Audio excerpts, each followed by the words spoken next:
Barakatah Yahweh, Barakatah Yahweh Shai, Barakatah Yahweh, Barakatah Yahweh Shai, Barakatah Yahweh, Barakatah Yahweh Shai. Call Yahweh Ba'ashem Yahweh Shai, Ba'ashem Rakakwadash. Giving all praises to Yahweh Ba'ashem Yahweh Shai. Double honors to the apostles and elders of Great Millstone, Yahweh Ba'ashem Yahweh Shai Barakatum.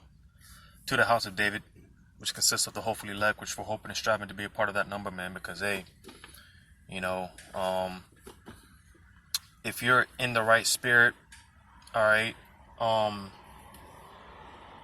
as scriptures talk about being in the house of, it's better to be in the house of mourning rather than to be in the house of feasting, all right, and, being in this truth, man, the more that you grow in this truth, the more that you grow in this wisdom, knowledge, and understanding, you come to the realization that, and you see, this is why I'm gonna get this real quick, man, because this is a lesson that I've been, just pondering on for quite some time. I've been wanting to do this lesson for quite some time now, because, I've just been heavily meditating on this topic, dealing with this oppression that we gotta deal with on a daily basis, man. Hell on all sides, and that's why I'm gonna read this real quick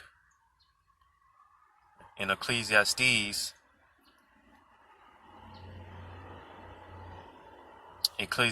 chapter 7 and verse 7. It says, "Surely oppression maketh a wise man mad, and a gift destroyeth the heart." All right. And again, pondering on, because like I said, when you come into this truth, man, it's the more you grow in this truth, the more you come to the understanding that the way that you see things operating in this society, you come to understand more that this is not how it's supposed to be. All right, the more you dive into the scriptures, the more you dive into our history, you look back in the days of old and how things were, all right, because that's how things are supposed to be, throughout points and times where, our people were actually applying the law, statutes, and ordinances of Yahweh Ba'ashem Yahweh Shai, right, which in turn, things ran a lot smoothly, things were more so to say a lot better for us, back in the ancient world, because again, applying the ordinances of Yahweh Ba'ashem Yahweh Shai, things ran a lot smoother. You see, and that's how it's supposed to be, but again, being in this today's society, man, and seeing how things are operating now, again, the more you come into this, the more you grow in this truth, the more you come to the understanding, the understanding that this is not how it's supposed to be, and it almost makes you grow a certain level of bitterness when you come into this truth. They talk about the diary of a mad black woman, right? Nah, man, the diary of a mad black man. Why are we so bitter? Because again, just look at how a society is operating in today's day and age, man. And this is why we're mad, so to say, man. This is why we're bitter, man. We're mourning, we're groaning in the spirit, man. We're tired of this place, So that's why, again, in Ecclesiastes 7:7, it says, "Surely oppression maketh a wise man mad." All right. So again, developing this level of bitterness, all right, to the point where, we have a certain level of just built-in frustration, because, hey, brothers is tired, man. We're tired, man, and that's why I'm gonna go ahead and bring this out.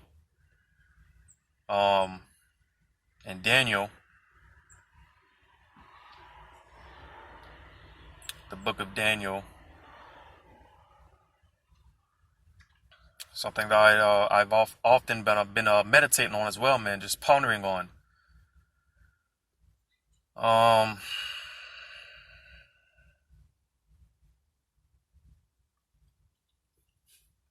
Just bear with me real quick.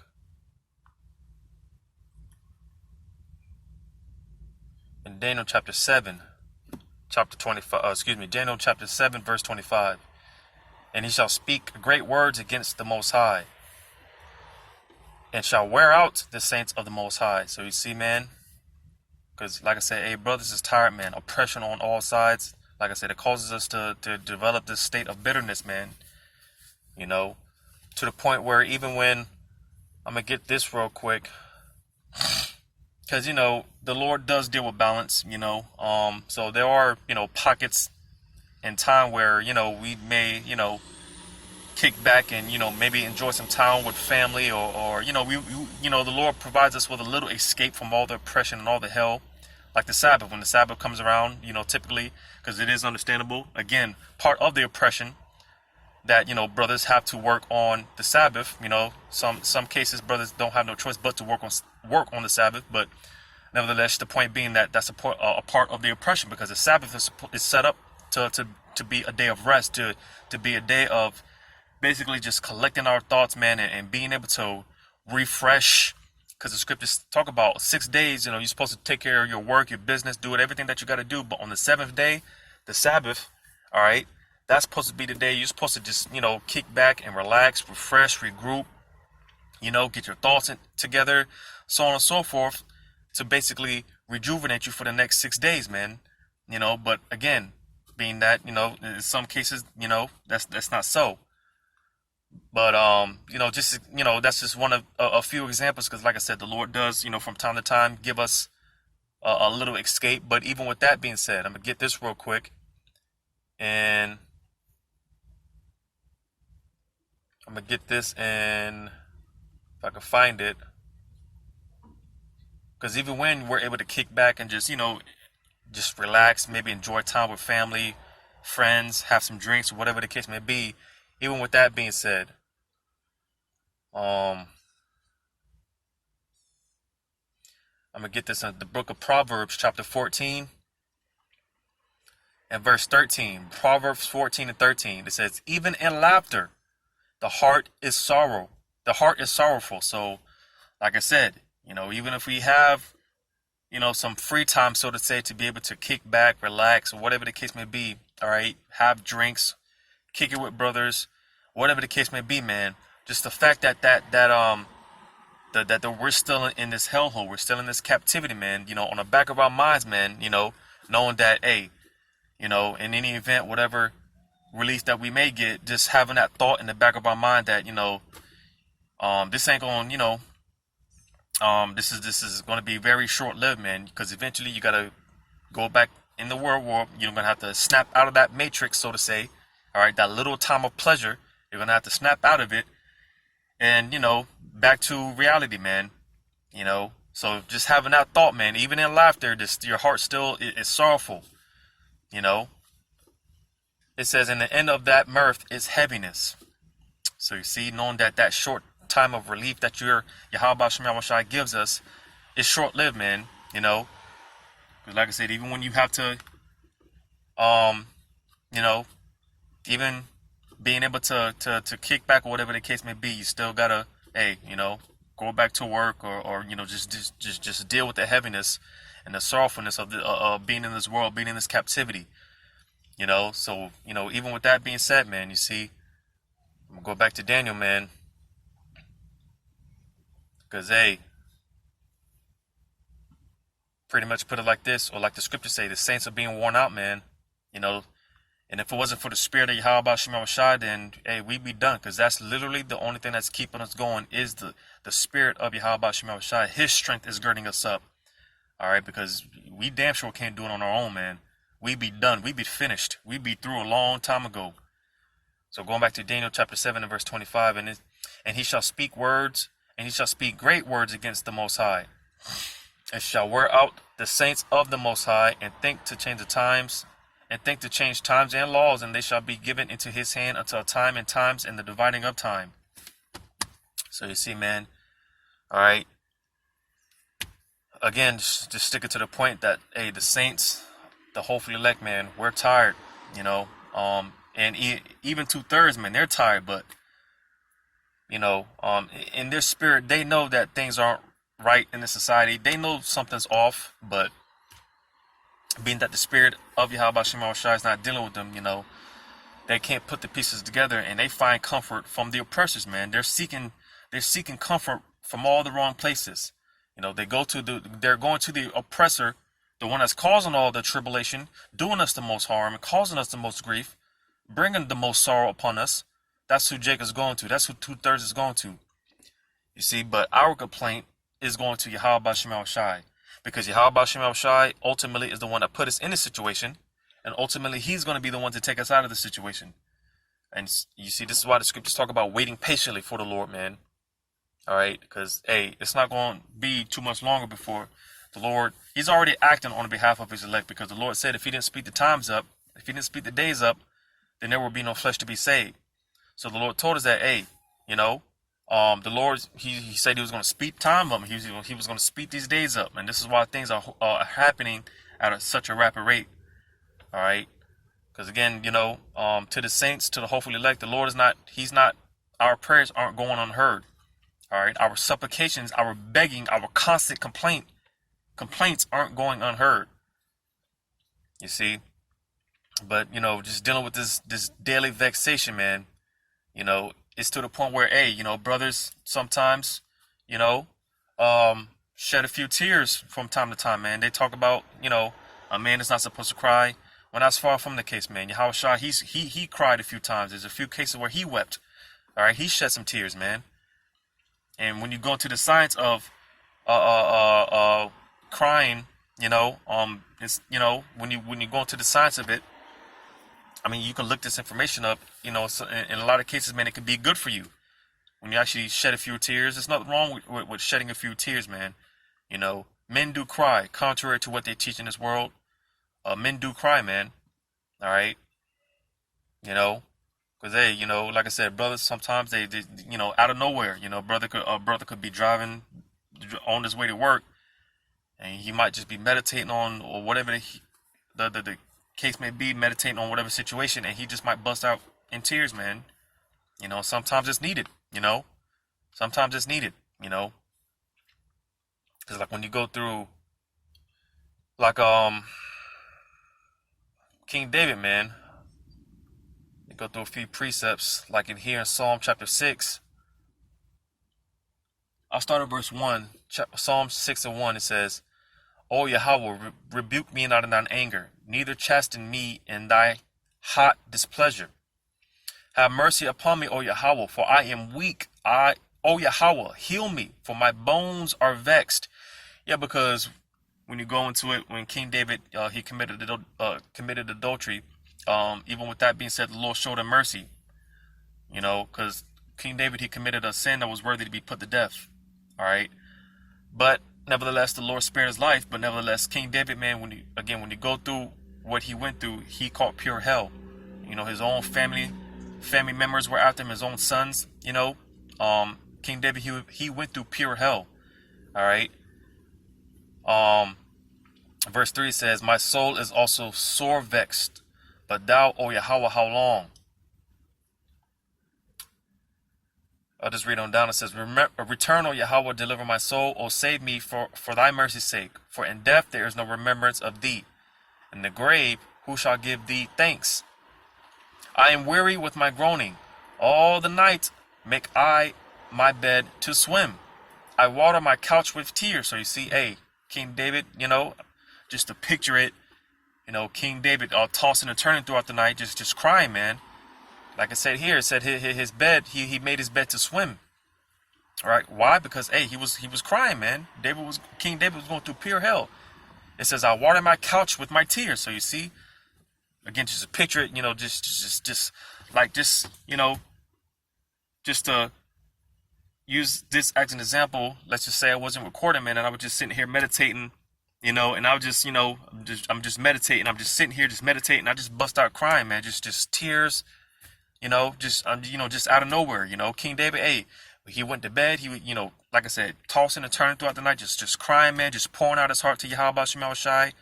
When you're sitting on the couch, he's just crying, because he was vexed, And again, that you just, give a little bit of a picture, a visual, because that's what we're going through, man. spiritually, physically. Like I said, brothers cry, man. Brothers cry. Brothers shed tears. So again, there's no, it's not wrong with a man, crying from, shedding a few tears from time to time. Like I said, you go through the science of it, man. It's actually good for you in some cases, shedding tears and just letting it out, man. Pouring your heart out to Yahweh Shema Shai. That's what the scriptures say. You got to pour your heart out to Yahweh Shema Shai, man. That's what King David did. Go through a few more.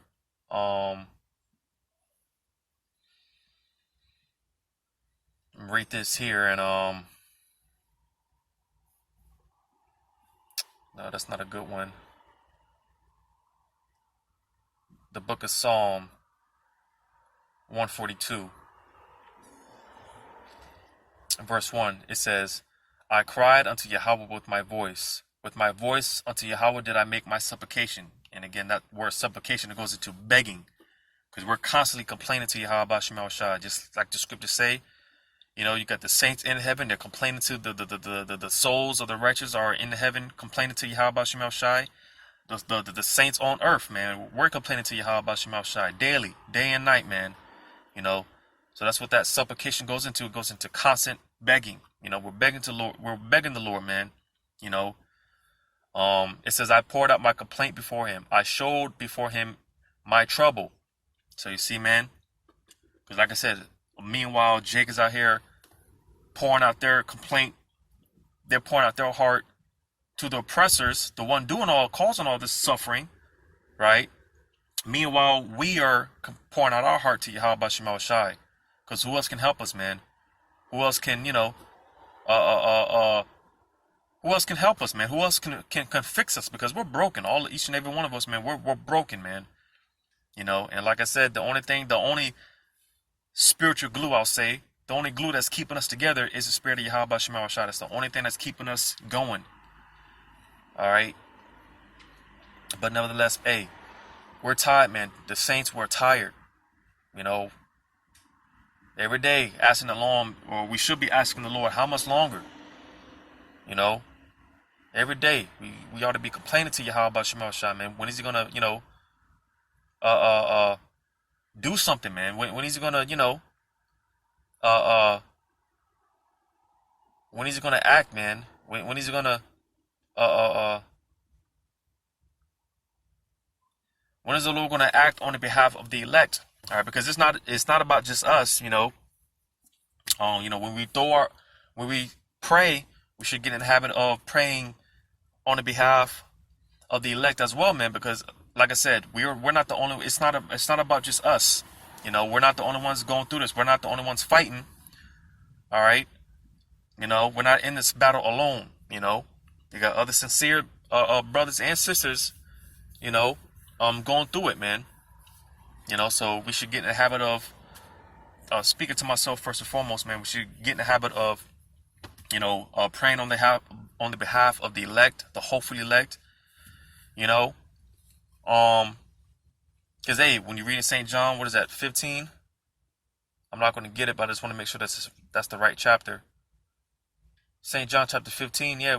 No, that's St. John 17.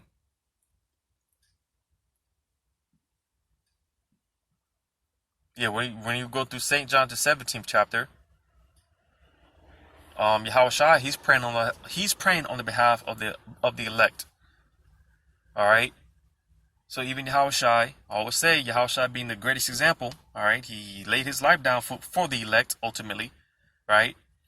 So again, we should be included in our prayers to pray on the behalf of the elect, that the Lord has mercy on the elect, because the level of destruction that's the Lord's getting ready to bring on this place, if he didn't have mercy, all right, even the elect would be through. But we know and understand that, hey, even the elect, they were sealed from the beginning. So, but nevertheless, the point being that we ought to pray for the elect, the hopefully elect, and just hoping that we're a part of that number.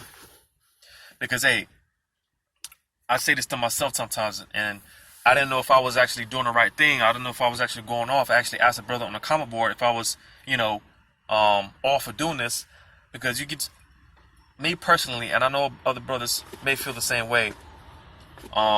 It's to the point where I'm to the point where, like, even if I'm not of the elect, Lord's will I am, but even if I'm not of the elect, man, that the Lord still destroy this place, because that's just how vexing it is, man.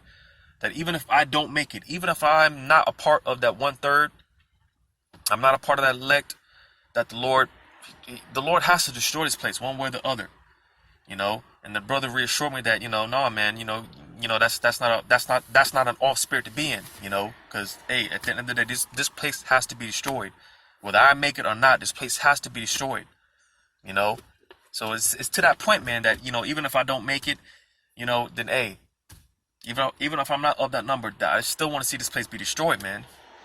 That's how vexing it is, man. But I'm gonna read this here in Job chapter 7. Because hey, when you read about Job, man, hey, Job, he caught hell, man. And Job represents the nation of Israel, as a whole. Hey, cause Job, man, he caught so much hell, man. He was like, man, cursed the day that I was born. Versus here in this society, in this society, man, what you call a birthday, all right, and that's supposed to be a time to celebrate the day that you were brought onto this earth, right? It's supposed to be like a celebration, you see. But hey, Job, man, he cursed the day that he was born, because who wants to be born in this captivity? Who wants to be born in this pure hell? When these so-called birthdays come around, man, it's not a time of celebration. It's just another year being brought into this captivity. So even Job was like, man, curse the day that I was born, man. And that's the spirit that a lot of us are in, man. Wow, and it's just funny because I had a so-called birthday, a born day back in June, man, and ever since then, man, my body's been falling apart, man. Been catching all type of ailments in the flesh. I'm going through a current situation right now, man. I got an ailment in my flesh, man. And just to play it on the safe side, man. And it bothers me because I wanted to go out and teach today, but due to this ailment, man, I got to take it easy one night, and it's just stuff like that, man. It's like, damn, man, the Lord, I'm just telling myself, man, the Lord, just has a funny way of just, showing you certain things, man. Because like I said, versus, everyone in this society, man, they count it all joy. Another day born in this captivity, or another day being in this captivity and subject to payments and all these, the curses and whatnot. This ain't what life is about, man. This is not what life is about. And as the Apostle Gabal often says, man, this is not life. We're just existing in it, man. This is not life. But I'm going to read this in Job chapter 7. I'm going to start at verse 11. It says, therefore I will not refrain my mouth. I will speak in the anguish of my soul. I will complain in the bitterness of my soul. So you see, man, again, going back to what I said earlier, the diary of a mad black man, a so-called black man. Why? Because, hey, just look at the circumstances. Look at everything around us. Look at the society that we're in. This is not how things are supposed to be. Everything that you see, if everything is operated in society, this is not how it's supposed to be, man. And like I said, when you come into this truth, you grow into this truth, the more and more you come to this understanding that this is not how it's supposed to be, it makes you mad, man. It makes you bitter. Don't be surprised if, new brother, you come into this truth, man, and the more you grow in this truth, the less you smile, the less of a people person you are. You become a little bit more antisocial.